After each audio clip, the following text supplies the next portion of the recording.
Assalamualaikum warahmatullahi wabarakatuh. Kami dari kelompok Fikih Siasah akan mempresentasikan hasil kerja kelompok kami dengan berjudul Pengelolaan dan Problematika Dana Desa Perspektif Siasah. Kami yang beranggotakan Ana Lailul Ulia, Riyadotul Ilma, serta Muhammad Faris Putra.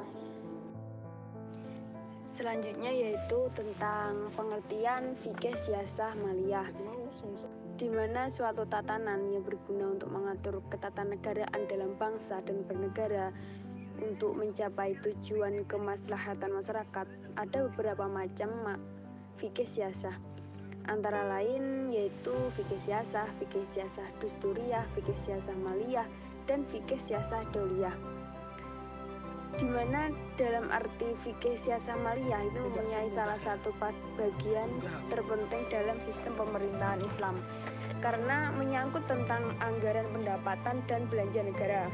Fikih siasah maliyah yang mengatur hak-hak orang miskin, mengatur sumber mata air dan irigasi perbankan, hukum dan peraturan, dan yang mengatur hubungan di antara orang kaya dan orang miskin, antara negara dan perorangan, sumber-sumber keuangan negara, baitul mal, dan sebagainya.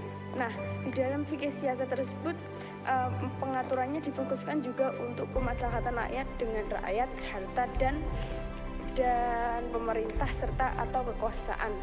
Dalam acara etimologi fikih siasah maliyah adalah mengatur politik keuangan. Sumber hukum fikih siasah maliyah. 1. Al-Quran. Al-Quran sebagai sumber hukum fikih bahwa hukum syara adalah kehendak Allah tentang tingkah laku manusia, maka dapat dikatakan bahwa pembuat hukum adalah Allah SWT. Dalam fikih siasah maliyah, sumber Al-Quran sebagai sumber hukum, di mana dalam menyelesaikan masalah tentang keuangan negara dan pendapatan negara. Contohnya sumber hukum fikih siasah maliyah dalam Al-Quran surah Al-Hasr. Yang kedua yaitu hadis. Pada dasarnya hadis Nabi berfungsi menjelaskan hukum-hukum dalam Al-Quran dengan segala bentuknya sebagaimana telah dijelaskan di atas tadi. Dan fikih siasah maliyah ini sumber hukum dari hadis yang tentang bersangkutan dengan pengelolaan keuangan, pendapatan negara, dan pengeluaran negara yang sesuai. Contoh hadis yang bersangkutan dengan fikih siasah maliyah sebagai berikut, bahwa orang yang bekerja untuk orang yang lemah dan orang-orang miskin, seperti orang yang jihad di jalan Allah, sholat dan puasa sepanjang masa. Hadis riwayat Bukhari, Muslim, dan Tirmizi.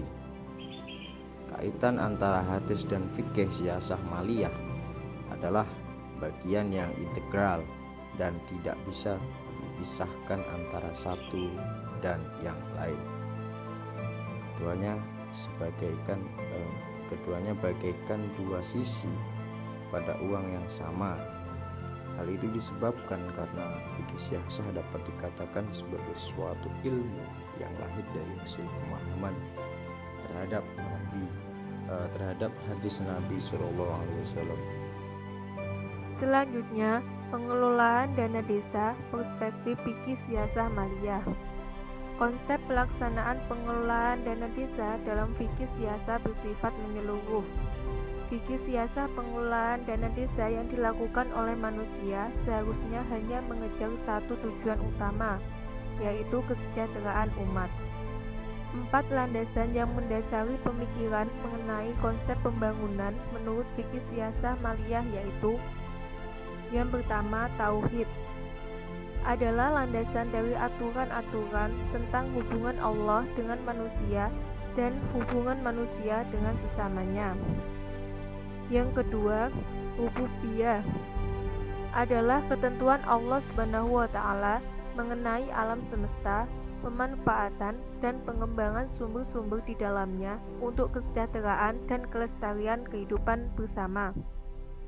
Yang ketiga, khilafah adalah kedudukan dan peranan manusia baik sebagai individu maupun anggota masyarakat sebagai pengemban jabatan khilafah itu. Yang keempat, takziah adalah melakukan takziah atau penyucian manusia dalam segala hubungan dan pergaulannya dengan Allah, dengan manusia sesamanya, dengan lingkungan alam, dan dengan masyarakat serta bangsa dan negaranya. Pelaksanaan pengelolaan dana desa yang bernafaskan fikih siasah tidak lepas dari suatu upaya untuk menerapkan prinsip-prinsip perekonomian Islam. Prinsip-prinsip ekonomi Islam menekankan kehendak untuk mengurangi konsumsi pribadi, mengurangi simpanan dan tabungan pribadi, serta menambah pengeluaran di jalan Allah. Dengan demikian, sebenarnya sendi-sendi ekonomi Islam adalah tauhid dan persaudaraan. Problematika dana desa. Alokasi dana desa adalah bagian keuangan desa yang diperoleh dari bagi hasil pajak daerah dan bagian dari dana perimbangan.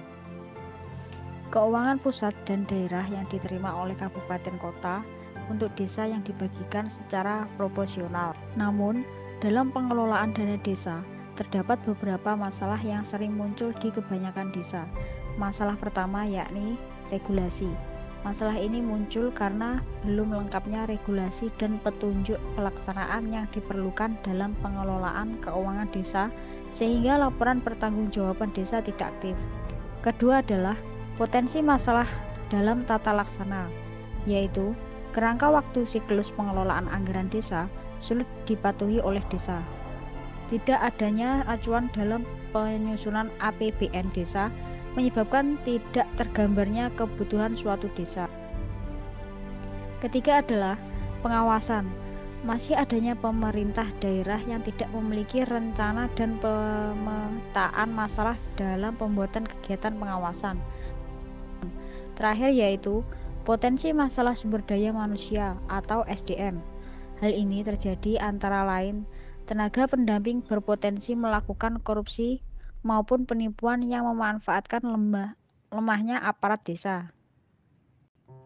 Untuk mengatasi permasalahan tersebut, perlu adanya pengoptimalisasian peran pemerintah melalui kementerian terkait dalam melakukan pembinaan dan pengawasan pengelolaan keuangan desa, melakukan penguatan sinergitas dan sinkronisasi aturan atau regulasi melalui surat keputusan bersama, serta mengembangkan aplikasi sistem keuangan desa yang terintegrasi dengan aplikasi desa lainnya.